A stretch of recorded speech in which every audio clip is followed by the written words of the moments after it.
Senior Grandmaster Rick Kingi, how and when did you started the KAJUKENBO? I started KAJUKENBO in 1962. I have an older brother and a twin brother. My older brother was walking down the street and he saw this karate school. And we weren't interested in karate or nothing, but as a young kid back in the 1960s, people fought, street fight. Yeah. It was normal. I could fight you today and we could be best friends afterwards, but today it's different. But then my brother saw it, he liked what he saw, and came home, told my father. My father brought us down there, and he signed us up that day. And it Okay. was three of us. It was like $20 a month for three of us. Yeah. And how long have you been training in martial arts? As of today, it would be 63 years. I'm 79 years old, so that's 16 years of my life that I didn't train. Wow, Yeah, and something I've enjoyed. that's really a long time. Who were your first instructors and how did they influence you? My first instructor is Carlos Bunda. Uh, he's the one that owned the school, and I've been with him since 1962 to present day now. He still comes down to my studio when we have black belt tests. He and I also golf on Fridays together. Great. So he's been an inspiration to me all my life. He's such a mellow person, And back then, as a young kid, I was always ready to fight. I was just fighting was fun. I was like mischievous, not fighting because I was mean, No, but just I because see. I liked it. It was Yes, fun. I But see. that he changed my life when it came to that. So you always, or you also give the answer to the next question, but I ask it anyway. What fascinated you about KAJUKENBO compared to other styles? Well, then I didn't know of any other styles, but what inspired us was that they practiced contact. They practiced a lot of movement, a lot of touch, contact. So, I Realistic. yeah, realistic Yeah. stuff, and you know, karate was not big in that time. It was, nobody thought too much about it. It Yeah. was something rare. Yeah. So when we started, we thought it was something real special. Yeah. Yeah, Yeah. yeah, Great. yeah. Great. So now you're in Germany. But now I am You're in in Germany. Hamburg, Germany. So how was your trip to Germany? It was a long flight, but the moment we got off the plane and got here, it became really a beautiful thing to see. I just the place we're staying at, the hotel is great. The air is good. The weather is good. Uh, my son was based here in the 1980s in Germany in the Air Force.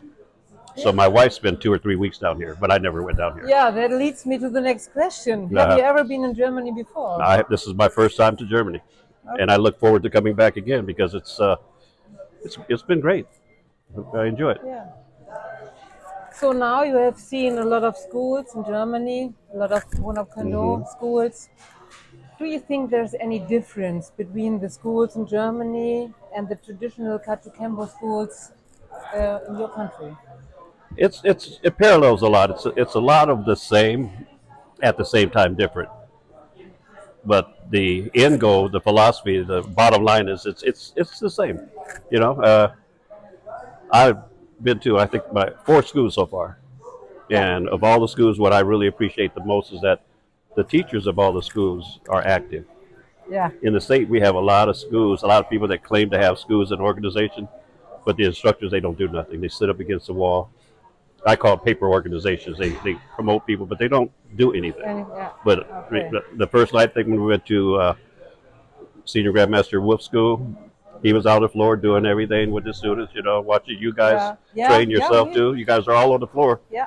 so you that's it. guys are doing and not just saying, and that's what I appreciate. Oh, thank you. I very love it. much. Yeah, that's what I'm inspired by watching you guys. Yeah. Thanks. Yeah. And last week we had a black belt testing, and of course I would like to ask you, what do you think about the black belt testing? I thought You it. saw. Yeah, I saw your black belt test, and my first thought all the time when I see a test is the footwork. Yeah. Yeah, that's the first thing I look at. You know, I think I Yeah. learned that from my teachers when he watches the class. When I had my very first, when I opened up to have my grand opening, my teacher came there, Carlos Bunda, and instead of him looking up, he's looking down. He's watching the feet because he knows if the feet are right, The the rest rest, is right. the rest So will I follow. watched the footwork of everybody. I watched the mental attitude of them throwing their punches. So they actually visualized what they were actually doing, things like they were hitting something. They weren't just going like, yeah, hello. No, they saw the body. They saw the body. They saw the uppercut. So I like seeing all that. I like seeing the camaraderie that not just the people that testing, but they're Okies, they're dummies. You know, we're committed to allowing these guys to practice their techniques on them.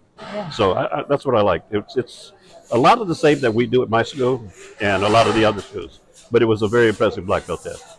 Yeah. 5 hours. Yeah.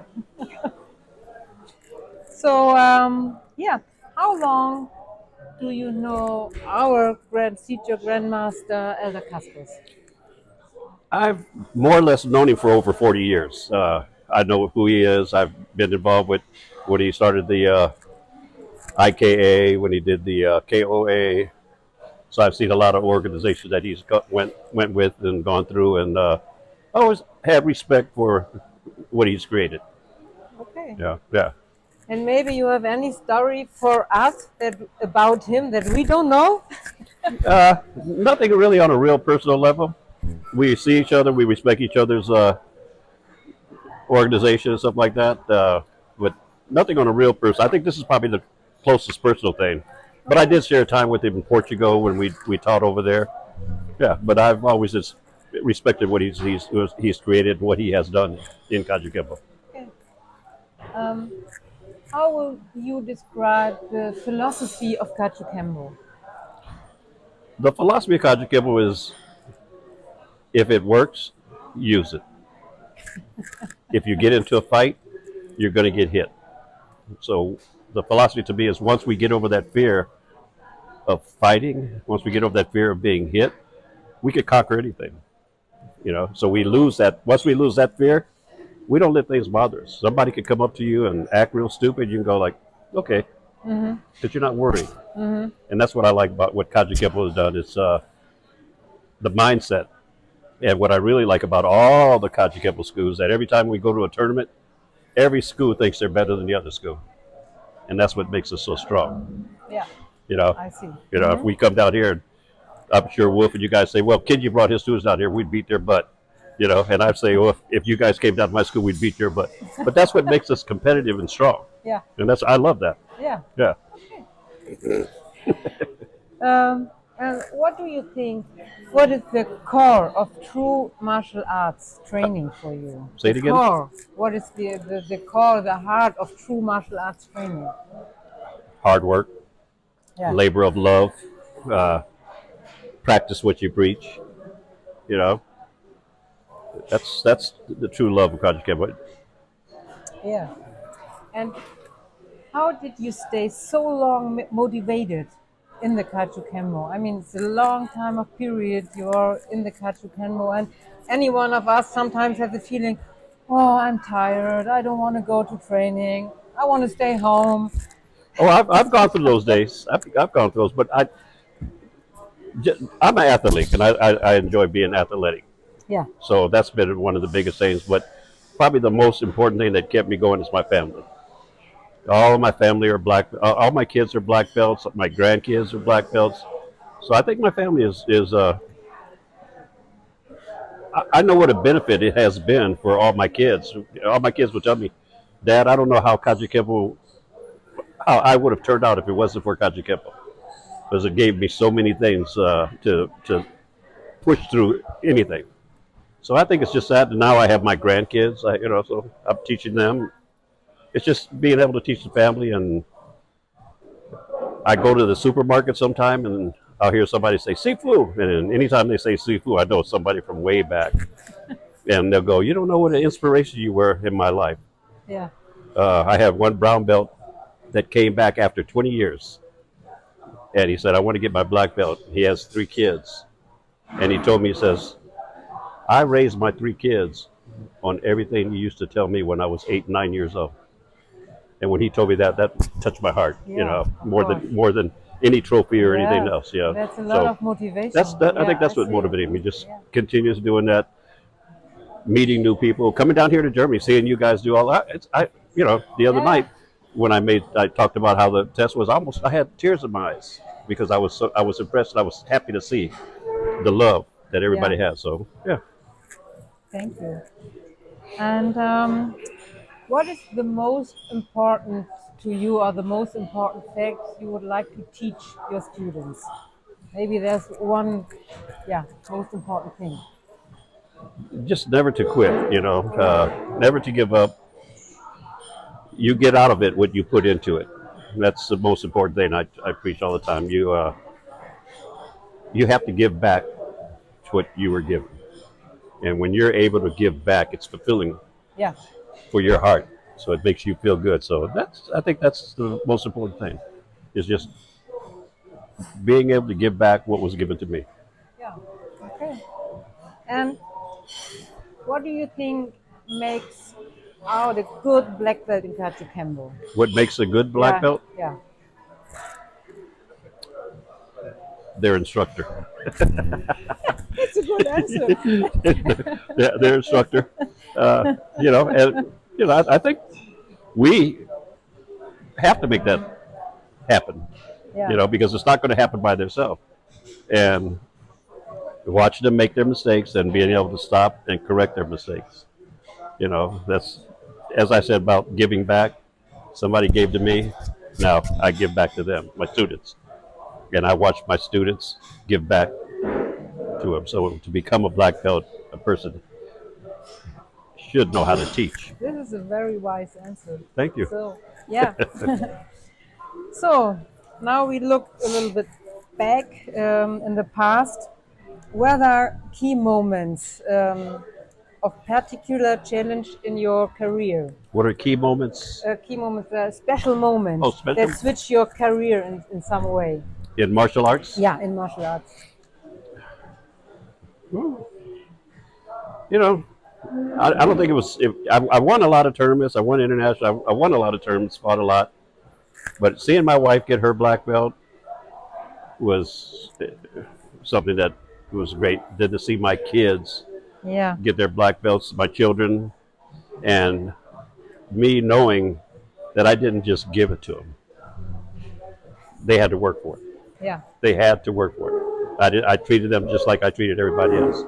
And to see them accomplish that, and to see them today, even now, knowing that they're all black belts, they're all still active in the school. We do family things together. So just anything that involves my family.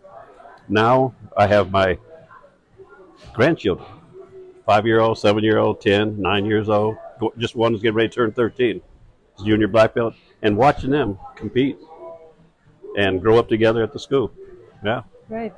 yeah. I think that's the most inspiring thing. Wow. Yeah. And were there any funny stories in the past? Oh, I'm sure I got a some lot. probably that I couldn't say. But Maybe some special funny story.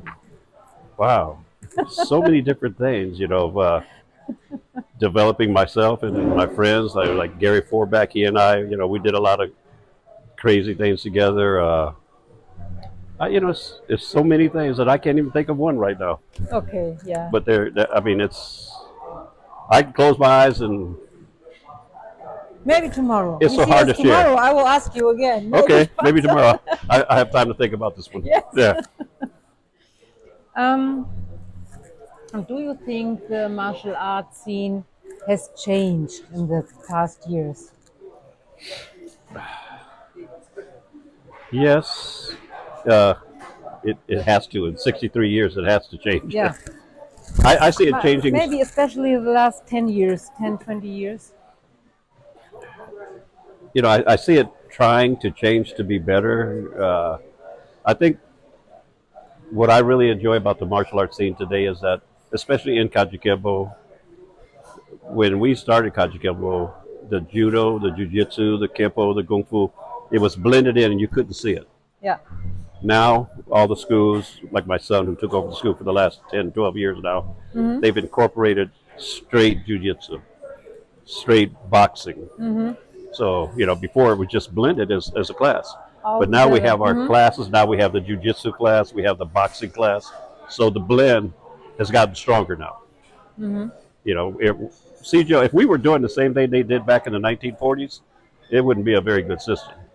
But these schools, we're all fulfilling CJO's dreams now of the mixed martial arts. Yeah, yeah. Yeah, right. Yeah, that's So what it is. because we had, you guys have your stick fighting, you guys Yeah. have your jujitsu, same as us. So now it's being incorporated strong.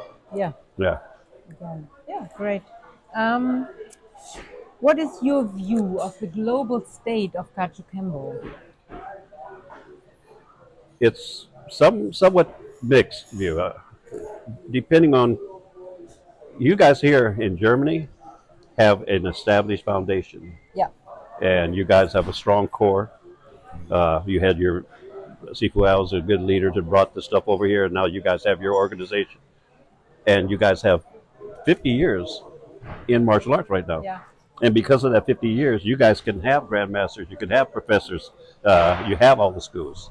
Then you go to other countries like say in Kuwait, Morocco, people in Egypt and stuff. KAJUKENBO hasn't been there long enough for anybody to be a ninth degree or eighth degree. Yeah. Spain, yes, they have people In that have been Spain, there yeah, for a long time. because Aljog has been there for a long time. So yes, but global-wise, as far as Kuwait and countries like that, I hate seeing these guys getting ranked to grandmaster, senior grandmaster, and it hasn't been there even 10 years yet. Yeah. Yeah, me So too. that's the only part of the global part I don't like. But here and in Spain, I appreciate it. I see it Yeah. over there as being something worthwhile. So we're bringing Sijo to this interview. Yeah. What do you think? How did Sijo Emperado envision the future for KAJUKENBO? I think that, as I was saying a little while ago, that his vision now is coming to true. It's coming to be. Yeah. With all the, we got fighters that are fighting professionally in KAJUKENBO with mixed martial art tournaments. We have the guys that are competing in jiu-jitsu tournaments that are KAJUKENBO. So I think his vision is finally being seen globally, and he would be real proud to see some of the things that he's seeing right now. Yeah. He would be proud. That will be my next question. Or I'm thinking, will he be proud Oh, of what he see He- now, all yeah. this now? I wish he could see Yeah. some of the things that he created. You figured those guys were 20 years old when they started this KAJUKENBO. They had no idea of what they were creating. And even myself, when I opened up my school in 1981, I taught in 1970. I got my black belt in 68. I started teaching in 69 in 2 different garages. Then when I opened up my school, I never had the vision of seeing that being 45 years later, having all the black belts and being a ninth just degree. in the moment, you focus on the moment. Yeah. And so now I could imagine what CJO would feel, because I could only feel a little bit of what he had by just my school by itself. But he gets to see it internationally. Yeah. And he would be real proud. Real proud. So now we come to the end and we still have some final thoughts. What does KAJUKENBO mean to you personally, beyond technique and training? He tried training a lifestyle, a way of life, a way of living. KAJUKENBO is, when I drive my car, I have KAJUKENBO with me. When I ride my motorcycle, I have KAJUKENBO with me. When I go camping, KAJUKENBO's in me. I don't use it, but it's in me, and it helps me do everything that I do. I'm 79 years old, and when I walk, I try to walk straight with my shoulders pulled back because of the KAJUKENBO training I have. Yeah. So okay. it fulfills my life. And that's what I love about what KAJUKENBO does. It's not about kicking and punching. It's made my life good. Okay. Looking back to your life, what makes you the most proud? What are you most proud of? Most proud of? Yeah. I know it's it's difficult good question. though. Yeah. Once again, I'll go back to my family. I live for my family, and being able to share the martial arts with our family. I mean, You know, I mean, I've done a lot of things that I'm successful about, but when I think about what KAJUKENBO has done for me, uh, it's been passed on to my family, and that's what I'm most proud about the KAJUKENBO. I've met beautiful people in KAJUKENBO. You guys here in Germany, guys in Puerto Rico, guys in Texas. I mean, I've met some beautiful, wonderful people in it, and so it's fulfilling, very Yeah. fulfilling. Yeah. We come to my last question. Um, what advice will you give to young martial artists? To a young martial artist, I always say you get out of it what you put into it. If there's something that you want to do, you have to go at 100% all the time. If you go at 100%, life will give you back 100%. I tell them that goes for everything you do in life. Studying at school, uh, being around friends, what you give, you get back. Give back. You know, Yeah. and that's everything. You know, like after all these years now, not about any tournaments that I won or any fights that I've ever been in. It's about what has been good in my life and what it's given to me. And I love it because I could walk down the street, I could go into a bar, I could go to where we were over. What do they call this over here? Red Bond or Reeperbahn. River Bond, and I'm comfortable. I'm not worried. Yeah. You know, and I look at people and I go, you know, okay, but I'm not worried. Okay. And that's what KAJUKENBO's given me: Yeah. confidence and trust. Senior Grandmaster Rick Kingi, thank you for that interview. And we are so happy that we have you here in Germany. I'm happy to be here, and thank you guys for being such great hosts for allowing us to be here. I appreciate the invitation to come here to watch the black belt test, to go to the different schools, to meet you, all the black belts here. You guys are wonderful people. Thank you Thank you so very much. much. Love it. Thank you. Thank you.